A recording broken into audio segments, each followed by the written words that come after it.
Hi, my name is Pete. And my name is Steve. And we are the Lazy Podcast Brothers. And every couple of weeks or so, we'll talk about all kinds of stuff such as movies, TV, trailers, and some other regular stuff that we'll chuck in from time to time. So without further ado, let's crack on with our first ever podcast. Right, and Steve, let's have a chat about some new movies currently doing the rounds. I think, first of all, probably the biggest film of the last couple of weeks is Ghostbusters, the brand new reboot. What do you reckon? Not that scary. No? Why? What were you expecting then? Well, it kind of does From a exactly kids' what film. it says on the tin. You know, it was okay. Special effects were good. The 3D was good. No way. Special effects are awful. I thought they were good, you The know. ghosts looked like they were something out of Scooby-Doo. And the bad Scooby-Doos, not the good Scooby-Doos. Yeah, but it's a They look 12A. awful. You're not going to get Evil Dead level of ghosts. No, but if you go... The original, right, had the ghosts were quite scary, weren't they? And you could see the ghost staring... All these just like day glow blue ghosts. You couldn't really see anything. They weren't really that scary. I thought... I must admit they were a little bit cartoony. A little bit. Like very, very much. No, I thought... Overall, I think generally they've made a genius movie. Right? Any film where the least annoying thing in it is Melissa McCarthy is genius. Because there were so many bad things... And she was actually not too bad in it. The what's her name? Kate McKinnon, whose character was it? Holtzman. Oh man, she was terrible. It's as if they had got her to actually play the character in 5 different ways, and then they actually cut those characters into the same movie as one character. Yeah, but strangely enough, that actually made her the most interesting character in the movie. No way. She was you were terrible. always watching her to see what weird and stupid things she was going to do next. Yeah, exactly. Stupid and weird. And I think you could probably put that together with Chris Hemsworth as well. Awful, awful. How they made a character stupider than Derek Zoolander. You'd have thought that would be impossible. How has he even survived to grow up to be a grown man? I think that was the point though, wasn't it? Oh, it was pathetic. Yeah, but it was stupid though. There's stupid and there's just like... Just completely ridiculously stupid. Ridiculously stupid. And, you know, I thought it was terrible. I thought the ghosts were bad. I didn't think it was particularly well made, to be honest with you. And some of the cameos were awful. Fleeting, I think the word is. Awful. It's just so in your face. Hey, we were in the original Ghostbusters, everybody. Woo, we're in the new one. We support it. Yay. 10 seconds. Oh, terrible. I thought it was horrible. So horrible let me get this film. straight. You didn't like it? No, Well, not at all. I thought it was okay. I was slightly entertained by the whole thing. Well, I'm not saying crack wouldn't have helped the movie, but... They should have handed it out at the box office. Although the box office hasn't been that bad for it in America, yeah, so... But you know that's going to drop off fast. Huge. Be huge. The first, couple of weeks are just going to be people going to see it to see what it's like, Yeah, and then when word of mouth gets around, it's just going to kill it. So I think the question is sequel or no sequel. Well, I hope not. It cost $144 million to make. Ouch. Chance of them making that back is pretty slim to none, I would have thought. Yeah, I'm the same. I don't think it's going to happen. I don't think worldwide it's going to make enough money to justify it, and I don't think it really deserves it, to be quite honest. No, I don't. I think, considering how good the general idea of Ghostbusters is, I don't think they did enough with the script. The script just wasn't funny enough. No, and it seemed like a real rehash of the first one and loads of nods and bow downs to the first one, and it just didn't seem fresh or anything. Forget that it's all women, that doesn't bother me at all, you know, but it just didn't seem fresh in any shape or sense. And you're talking about a film that they're trying to remake from 20 odd years ago, you know? Yeah. No good. Right, so how many stars are you going to give it, bro? Out of 5, I'll have to give it 3.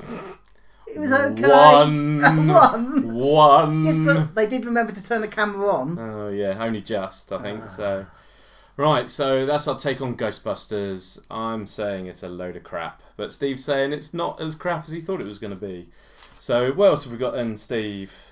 Independence Day 2 Resurgence. And what do you think of that then? Pretty ropey, I'll have to say. I don't know, it's just so tired. Now, don't get me wrong, the first one is, it's a bad movie, but it's cheesy. fun. Cheesy fun. It's fun and entertaining. And that's the main thing, it's entertaining. It's lazy, big. Sunday afternoon watching, you don't mind sitting down on the sofa watching it. And generally, well, it holds, as you know, it holds a special place in my heart. As I went to actually the premiere in London, went and saw it with all the big stars. Went to the after party, met Jeff Goldblum and everything. So for me, it always holds a special, dear place in my heart, which I'll never forget. But I just remember seeing it at the cinema and being a bit blown away by it, really, because of the grand scale of it all and everything. It was awesome.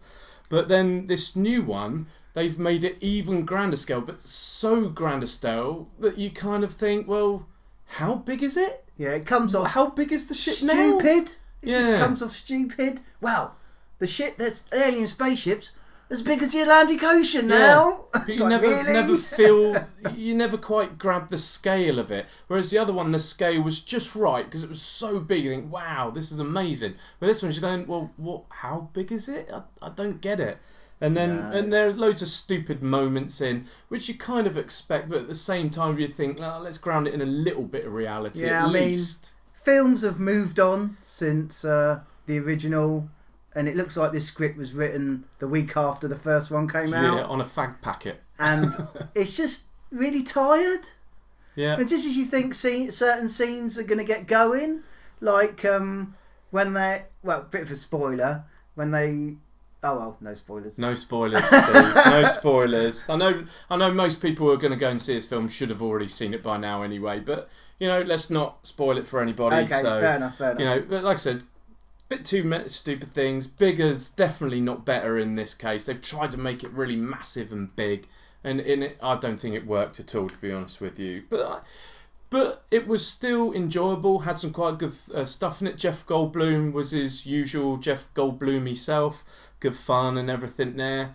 Some real undeveloped characters. Obviously you find out Will Smith's dead. That's not a spoiler because he's not in it and everyone knows he's not in it. But his son's in Couldn't it. afford him. Yeah, but that's more, or he read the script. That's probably more like it and thought, no thank you. So what we're going to give this one then, Steve? I'm going to go for 3 stars, mainly because I didn't hate it, I didn't love it, but it was enjoyable, albeit it had its major faults. I'm going to have to go for a 2. I think it's missable, and it's just not very good. Okay, there you go. That's Independence Day 2 Resurgence. Got to remember the Resurgence, Steve. Can't miss the Resurgence. Right, so now, next one, let's have a look at, was it The Conjuring 2? I love the first one. I thought it was one of my top films of the year when it came out, The Conjuring 1. I thought it was genius. Real old school feel to it. The way it was filmed, it was all creepy. Oh, really, really horrible in places now. Really made you sort of, hair stand up on your arms, your neck, everywhere. I agree. But, in James Wan, who sort of directed, obviously, the first one, Saw, Insidious, and the hideous Fast and Furious 7. Well, let's not get into that. And then, obviously, The Conjuring 2, they've taken it from the States, brought it over to England in Enfield, which obviously is, the story is the Enfield haunting. Which obviously a lot of people know about. It's a real story. It is a real story and everything set in North London. And I thought this one was creepy. It had real creepy moments again. And to be quite honest, the change of setting really did add something to the film. Yeah. It was really good. Yeah, I thoroughly enjoyed this. I had 2 problems with it. 2 problems. One, there was a CGI moment in the film that really jolted. It was just like, whoa, oh, what the hell is that? Yeah. Has it turned into Ghostbusters? This is crap. What's going on? It was just like, what? It really took me out of the film. Yeah, I know the one. I was getting really creeped out by it, and then all of a sudden, like, what's that? And it not only was it CGI, it was crap CGI. It looked terrible, and it's I hated that. And the ending to me felt more like an action film. Yeah, gotta save her. Oh, she's holding the girl out the window. Oh, peril. Isn't that a spoiler? Well, not really. You've got older girl. I mean, I think it's in the trailer, to be honest with you. But it felt like an action movie, not a horror movie. I didn't Towards the end, yeah. I think in the middle of the movie, it comes across as a classic ghost story. Yep. But then, like you say, I don't know, they felt like they had to up the ante a little bit.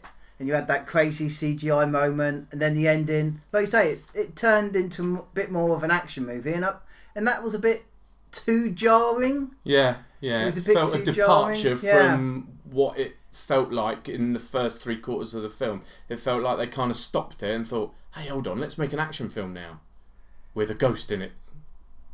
No. Yeah, I agree. I mean, and I think it stopped the movie from becoming... Like good the first to one. Excellent. Yeah, like the first one. The first one was brilliant all the way through, creepy all the way through, horrific all the way through. Whereas this one is like, yeah, great. Oh, don't like that bit. Oh, we're back in. Oh no, now it's an action film. Yeah. Just a note. Don't see Annabelle. Was it Annabelle? Who? Annabelle. Annabelle, that's it. Annabelle. Oh, it's awful. I've not seen it, so don't really want to see it. So it's not directed by the same person. I like James Wan. I think he's a very, very good director. But I think those two moments took it away from Conjuring #1 brilliance. So I still thoroughly enjoyed it though. So I'm going to give it 4 stars. I'm afraid I'm going to have to be a bit harsher on this and give it a solid 3. Okay, that's fine. Right, now, we've talked a bit about movies. There's a lot of TV knocking around. Obviously, ever since Game of Thrones has disappeared off our screens, coming back in 2017, if you want to know, for a 7-episode stint, I'm told. Have they actually confirmed that now? 7 episodes, summer of 2017. So long way we got to away. find some stuff to watch in the meantime. Right, we've got 3 things we reckon you should and will watch. First one up is Mr. Robot. Obviously, the first season came out last year. Rave reviews. Well, I reckon it was the best new series of last year. Yeah, let's just go on about it. Basically, it's all about Rami Malek, great actor, who's a cybersecurity guy by day, but by night he's like a vigilante hacker and gets caught up in all this hackery stuff and all of that. So I personally think I've got to agree with you, bro, that it was brilliant. It's one of the best shows I've seen in a hell of a long time. For a debut show and everything, I thought it was fantastic. Great, the music was great. The feel of the TV show, well, the direction, the acting, the directing, everything was spot on. Although there is something that happens along the way, and I did get it quite early. Although it did not spoil my enjoyment of it, knowing what I thought was happening. And then when it came about that, yes, you're right, Pete, I was like, yeah, brilliant. Not like, oh, what, it's spoilt it or anything, like some people have said. It's a very smart TV series. Yeah. And it deserves to be watched by everybody. Yeah, so that comes highly recommended. So the first season, I think, is out on Amazon Prime, so you can get on there and check that out. And the new series has just started, so obviously we're going to get back into that and start watching also on Amazon Prime. Right, let's have a little nod to Netflix now then. A Netflix original, Stranger Things. You might have seen some trailers out and about. And if you've got Netflix, you can go on and look at the trailer and everything on Netflix.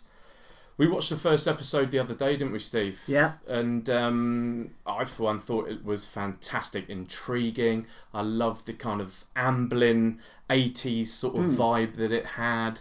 The soundtrack was superb. Yeah, very great. 80s, Electro. John Carpenter sort of thing. Sort of electro soundtrack and everything, wasn't it? Which is great. I just hope it doesn't run out of steam, because the first episode, like you say, was very compelling and interesting. I think one thing it's probably got going for it is that it is only 8 episodes, so that says to me that it's quite tight. Whereas sometimes you get these great premises.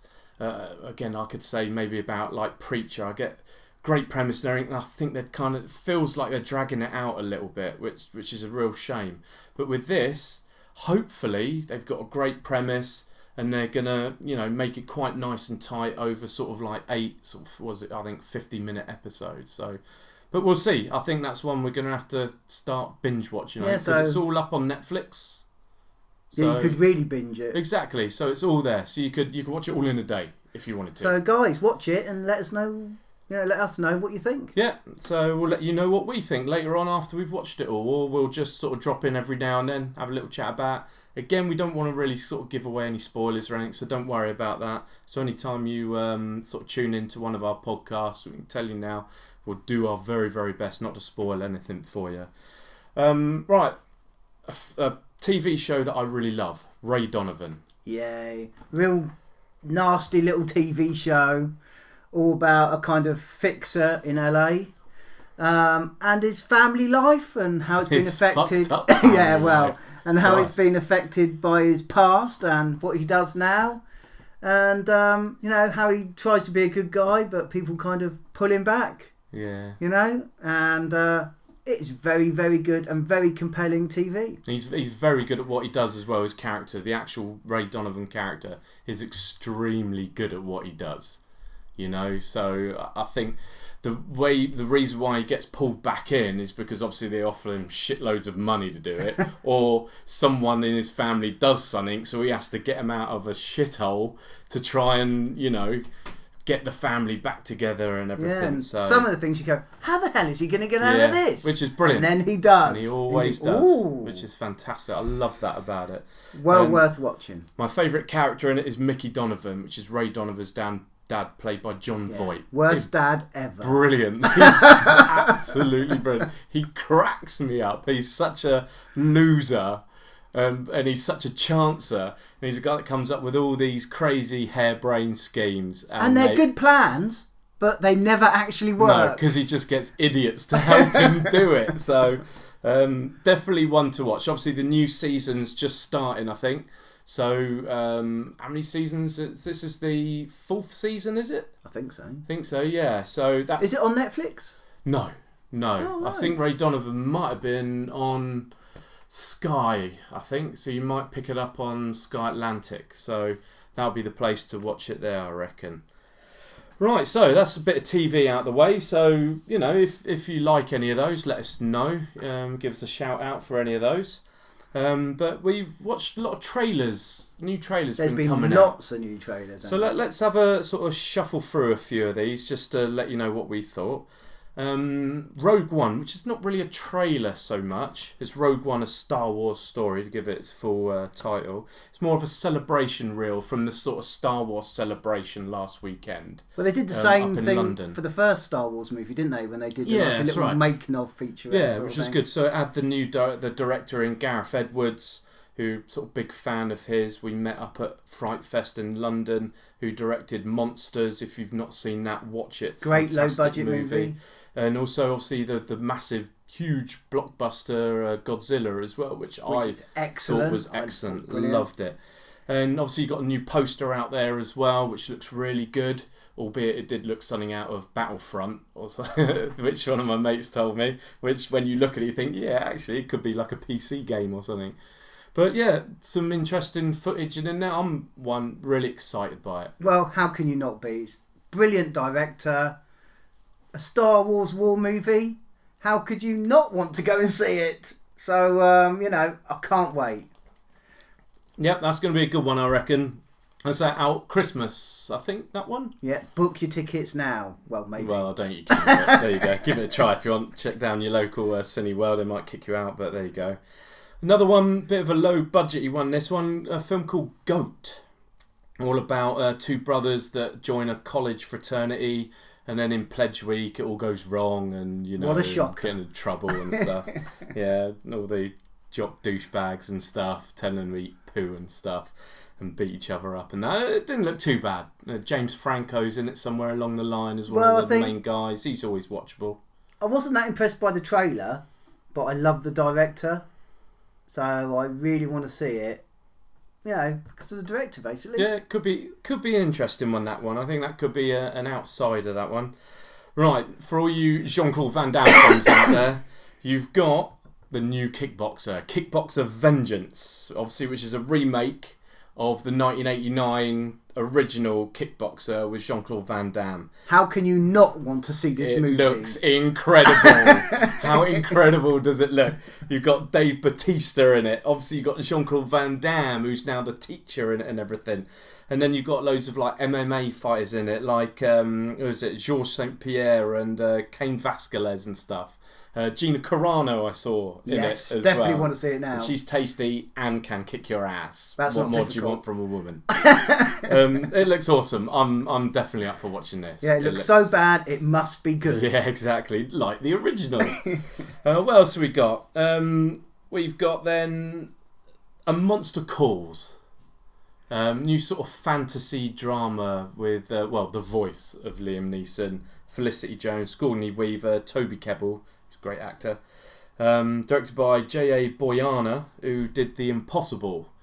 I think it looks interesting. Something different, fantasy sort of thing mixed in. Wake me up, please. What, before you go? So many of these, I don't know, so many of these movies are coming out lately. I've just got a bit tired of it all. You know, so to be quite honest, I wasn't that impressed at all. No. I'll definitely go and see it. I mean, it looks a little bit more arty than the usual fare, to be quite honest. The new trailer made it look like very arty and sort of in depth. So, you know, it could be worth a look. But to be quite honest, I have to put this on a not excited about at all. Yeah, no, I'm with you on that one. I'll probably go with you on that one. So, but yeah, it might be worth watching, based on a sort of famous novel, I think, as well, that one. So, well, we're sort of on that one. La La Land, Ryan Gosling, Emma Stone, musical. Yeah, not something we say very often. From the trailer, I couldn't even tell it was a musical. But it was a trailer though. It was a teaser. Yeah. So it was just a tease. So it teased in more. Hey, look, it's got Ryan Gosling, Emma Stone, and so you can hear, you know, Ryan Gosling singing and playing the piano. John Legend you see and stuff. Directed by Damien Chazelle, who did the amazingly good Whiplash. That's a great film. Have to go and watch that. That's brilliant. So I'm, for one, as excited because he's a great director. It's got some great people in it, and it's a musical. It's not something you see at the cinema very, very often, unless it's some crap like ABBA or something. I have to give this a thumbs up with that cast and director. You know, even if the trailer doesn't show a lot, I mean, it's got to be worth a look. Definitely. Right, last one. Train to Busan. Yay! I'm dead on a train. South Korean sort of zombie sort of apocalypse movie. I, for one, thought this looked amazing. It looks so good. Bit like World War Z on a train. What's not to like? It looks really very, very good, this one. So let's just hope that it's directed right. It's not too silly or anything. And, you know, if it's a bit gory and there's a lot of tension and everything, I think this one's got good potential to be a very good film. So and hopefully we're going to go and see it at Fright Fest. Yeah, this one will be showing at Fright Fest 2016 up at Shepherd's Bush, the View Cinema, in August, over the August bank holiday weekend. So if you're out and about around there, go and see Train to Busan. I think you'll enjoy it. I reckon that'll be a pretty tasty film. So we will see. Right, so let's have a look. Now, we've got Pete and Steve's little known movie. Today's little known movie is Miracle Mile. Miracle Mile. Now, not many people might have heard of this. A very small little film that didn't really get any release at all when it first came out in 1990, but actually it was made in 1988. It kind of sat on a shelf in Hemdale Studios as they were going bankrupt. Yeah, as they were going bankrupt for years and years, and we were lucky enough to see it at a film festival called Black Sunday in Manchester. In Aston-under-Lyne, which, funny enough, looked like it had been hit by a nuclear bomb. Yeah, just alienate all our potential fans in Manchester, Steve. Well, well I'm sure done. it's a little bit better now. Yeah, I wouldn't bet on it. But yeah, it's a really very, very interesting film. It's basically, not to give too much away, because it's a bit like a Twilight Zone sort of film. And a love story. And a love story as well. Very good love story. It's about a guy who basically has a phone call about a start of a nuclear war. Is it happening? Isn't it happening? Is it a crank phone call? Is it real? You don't know. Who knows? He doesn't know either. And then obviously the film, as it unfolds, all these different things happen, different characters, people cropping up. It's an excellent film. Excellent film. I remember when we went and saw it at Black Sunday. We're all in this cinema with bikers and real hard nuts, hardcore people with my bro. Yeah. And the guy came on the stage and said, we fought tooth and nail to get you this movie. Everyone's getting, what is it? And he's like, yeah, we finally got it. It's amazing. You're going to absolutely love this film. Everybody, please enjoy Miracle Mile. And silence. Total silence from everyone. It was like, why?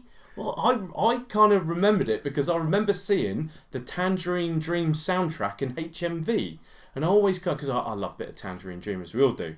And I always flick around, I said, what's Miracle? I've never heard of it. So I didn't think any of it. And then all of a sudden, I'm about to sit down and watch it at Manchester. When the lights went down, you could hear little murmurs. No one's really too sure what to expect. Going, what the hell's this? Yeah, exactly. We're talking at this time. It was probably about 3 o'clock in the morning, because it's like an all-nighter, wasn't it the last movie? It was the last movie, wasn't it? Probably. So it might have even been about 4 or 5 o'clock in the morning. So it's been an all-night festival, and so it piques people's interest anyway. After the film, there was grown men crying in the audience. It's a round of applause. And a stand-up round of applause. Standing ovation for it. So what did you think of the film, Steve? I thought it was excellent. I mean, how you can combine a love story, Armageddon, Flight for Survival, all in one movie. It was a really brilliant film. It was, it really keeps you on the edge of your seat. It's like you were saying before, it kind of plays out like it's real time. I don't think it is real time, but you kind of feel that you're playing it out with them. Yeah, basically from the phone call to the end of the movie, it does feel like it's done in real time. Yeah. So, yeah, we would highly, highly recommend this. And it's got Anthony Edwards in of ER and Top Gun fame, Mare Wingham of some program, some film, sometime, somewhere. She's one of those actresses you'll recognise, but yeah, whatever. And directed by Steve DeJarnat, whose only other sort of noteworthy film is Cherry 2000 with Melanie Griffiths, and that's terrible. So that will never come under one of our little-known movie titles. One. A funny thing is, as he was finishing the movie, Hemdale was going bankrupt. And he wanted to refilm some extra scenes, and he had to use his own money to finish the movie. Crazy. Thank God for that. Yeah, great. And now it's kind of got a cult following. Yeah, because it was a hit on the festival circuit. That's right. Yeah, and in America and everything, they do have Miracle Mile special screenings and everything as well in cinemas. So if you're in America, go see if you can find one locally. It'd be fantastic to watch on the big screen again. Yeah, brilliant. Obviously, but we have another little bit here. We have our Netflix pick. It's a bit of a long word, so we're going to call it Pete and Steve Lazy Podcast Netflix pick. Try saying Rolls that off the tongue. Yeah, try saying that if you're a bit drunk or whatever. And our Netflix pick this week is going to be Miracle Mile, because it is actually on Netflix. So how easy is that? Check it out. It's definitely worth checking out. Right, last thing we're going to do is something we like to call hit or shit. So what we're going to do is we're going to take an actor or a director or something each week or each episode and just go through a selection of his movies, and we're going to say whether it's hit or shit. Quick fire, so you can join in at home. So here we go. This week, as a tribute to Ghostbusters, the original, thank you very much, is going to be Bill Murray. So you ready, Steve? Go! Caddyshack. Shit. Hit. Ghostbusters. Hit. Hit. Scrooged. Hit. Hit. Ghostbusters 2. Shit. No, it's a hit. Oh, come on, it's pretty Come on, it's awesome. It's got dancing goo and stuff in it. How can you not love Ghostbusters 2? It's awesome. Groundhog Day. Hit. It's Hit. a classic. One of the best comedy films of all time. Kingpin. Hit. Massive hit. Love Kingpin. Funny. Bill Murray is probably the best thing in it as well. He's brilliant as Ernie McCracken with that hair and everything. Brilliant. Rushmore. Shit. Hit. I didn't like Rushmore is genius, bruv. Didn't You've got like to watch it again. Maybe I need to see it again. But Watch I it didn't like again. It, at the time. It is absolutely amazingly good. So funny. So clever as well. It's a clever film. Lost in Translation. Shit.